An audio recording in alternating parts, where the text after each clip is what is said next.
그램 하면 여러분은 뭐가 떠오르시나요? 사실 이제까지 그램은 가벼운 무게 덕분에 대학생들의 최애 노트북으로 굉장히 유명했죠? 하지만 이번에 새로워진 그램 17과 함께 작업을 해본 결과 이제는 활동적인 영상 제작자들에게도 자신있게 추천해드릴 수 있는 노트북이 되었다는 걸 알았습니다. 그래서 오늘은 서울로 7017의 아름다운 야경을 담아보면서 저와 같은 영상 제작자 분들에게 그램 17이 어떤 면에서 도움이 될지 제가 그동안 그램 17과 함께 작업을 해오면서 느낀 점을 여러분께 알려드리도록 하겠습니다. 오늘 촬영은 에이프롬님이 수고해주셨습니다.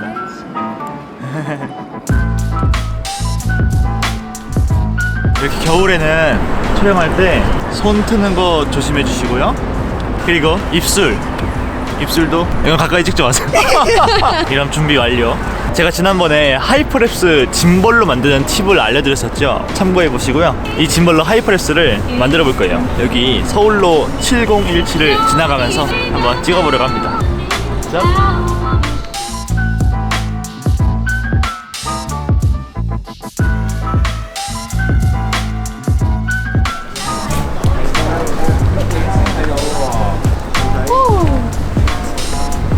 오케이. 힘들었다. 팔 진짜 아파. 신기하다. 짝. 컷. 예. 그램의 가장 유명한 장점인 가벼운 무게 덕분에 드롭. 꽤 무거운 짐볼을 들고 촬영하는데도 부담이 정말 적었습니다. 더욱 놀라운 것은 이번 그램은 17인치로 사이즈가 업그레이드 되었는데 무게는 무려 1340g. 대부분의 17인치 노트북이 2kg이 넘는 것에 비하면 엄청나게 가벼운 것이 분명하죠. 여행할 때는 조금이라도 가벼운 배낭을 만드는 게 필수인데 이번에 제가 마카오니 괌이니 정말 여러 나라를 여행해보면서 뼈저리게 느꼈습니다. 앞으로 여행 많이 다닐 예정인 저를 포함해서 많은 여행자분들에게 이 노트북이 필요할 것 같습니다. 그런데 17인치로 화면이 커졌으면은 이게 휴대성에 좀 문제가 생긴 건 아닐까라고 우려가 되실 텐데요. 걱정 안 하셔도 될 것 같습니다. 이번에 LG는 15인치 같은 17인치를 만들고 싶었던 것 같아요. 그래서 화면은 17인치지만 이 베젤을 극단적으로 줄여서 일반적으로 15인치 노트북이 들어가던 백팩이라면 이 그램 17을 충분히 넣을 수 있습니다. 여러분, 백팩에 들어가는 17인치 노트북 별로 없는 거 아시죠? 화면 크기만 커진 게 아닙니다. 기존 1920, 1080에서 몇으로 바뀌었냐면요, 셋, 넷, 다섯, 2560? 농담이고요. 세계가 정말 힘듭니다. 해상도는 2560에 1600입니다. 보통 2.5K라고 불리우는 해상도보다 조금 더 큰 수준인데요. 기존 1920, 1080과는 차원이 다른 촘촘한 느낌을 전달해줍니다. 하지만 여러분, 요새 4K 디스플레이를 가진 노트북이 정말 많죠? 그렇기 때문에 2.5K가 굉장히 부족한 해상도라고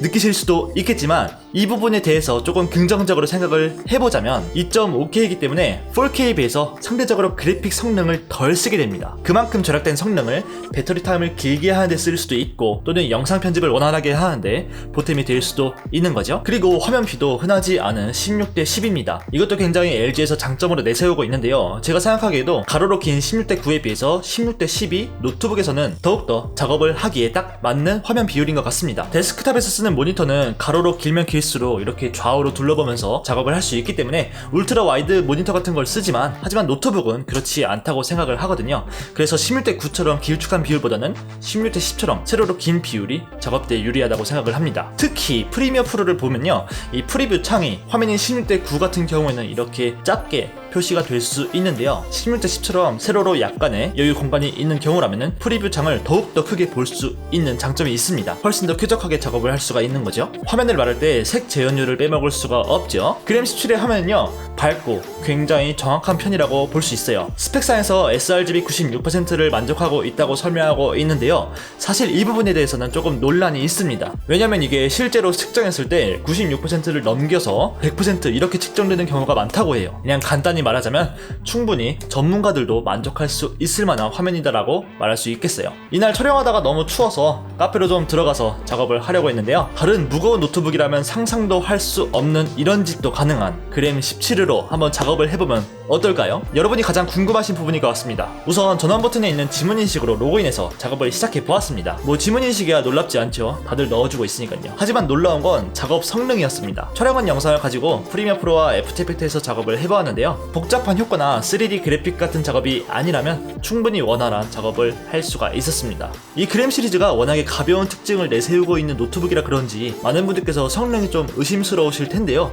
사실 이 노트북은 그냥 가벼운 웹서핑용 노트북이 아닙니다. 분류하자면 초경량 고성능 노트북이에요. 여기 사양만 보셔도 고성능임을 알 수 있는 부분이 인텔 8세대 쿼드코어 프로세서가 탑재되어 있고 성능 순으로 i7, i5, i3 모델이 있습니다. 하지만 여러분께서 이 그램으로 제대로 영상 작업을 시원하게 하고 싶으시다면 i7 모델을 강력하게 추천을 드립니다. 얼마 차이 안 나니까 가장 좋은 걸로 사셔야 돼요. 하지만 이번에 LG에서 저에게 보내주신 이 제품은 i5 모델이에요. 어쨌든 i5로도 충분히 무리 없이 작업을 할 수가 있었습니다. 그래픽 사양은 인텔 내장 그래픽입니다. 그러니까 이 노트북에는 고성능 외장 그래픽이 탑재되어 있는 건 아닙니다. 이렇기 때문에 영상 작업이 과연 괜찮을까 하고 의문이 좀 드실 텐데요. 프리미어 프로에서 자주 하시는 작업들 있죠. 컷 편집, 자막, 트랜지션이라든지 간단한 효과들, 또 간단한 오디오 작업이라든지 애프터 이펙트에서 하는 2D 그래픽 작업, 이런 경우에는 그래픽 카드보다 CPU의 성능이 월등히 중요하기 때문에 그래서 앞서 말한 웬만한 작업들을 이 그램 17로 하실 수가 있는 거죠. 만약에 그래픽 성능이 더 필요하다 싶으시면요, 썬더볼트 3 포트를 이용해서 이 GPU 연결, 즉 외장 그래픽 카드 연결을 하실 수가 있어요. 또 그리고 중요한 점 있죠. 바로 터치패드와 키보드. 일단 놀란 건 터치패드의 사용감이었어요. 많은 윈도우 노트북들의 이 터치패드 사용감이 좀 안 좋아서 저는 그렇게 선호하지 않거든요. 하지만 이 그램 17에 달린 터치패드는 꽤 좋았습니다. 말하자면 약간 부드러운 유리를 만지는 느낌? 굉장히 고급스러운 느낌이에요. 그리고 키보드. 17인치 노트북답게 풀사이즈 키보드를 넣어 놓았는데요. 그것도 그렇지만 키감도 나쁘지 않은 편이에요. 배터리도 72W시로 충분한 편이지만 이 USB Type-C 단자를 이용해서 언제든지 충전이 가능한 것도 휴대성을 위한 필수 요소라고 할 수 있겠죠. 이렇게 그램 17과 함께 작업을 해보았는데요. 가볍고 강한 노트북이 필요한 여행자, 포토그래퍼, 그리고 비디오그래퍼 분들에게 좋은 선택지가 생겼다는 사실을 여러분들께 꼭 알려드리고 싶어서 이번 그램 17을 소개하게 되었습니다. 그리고 마지막으로 아카데미 시즌에 그램을 구매하시면 다양한 혜택이 있다고 하니까요, 꼭 참고하시길 바랍니다. 저는 그럼 다음 비디오 클래스에서 뵙도록 하겠습니다. 하바!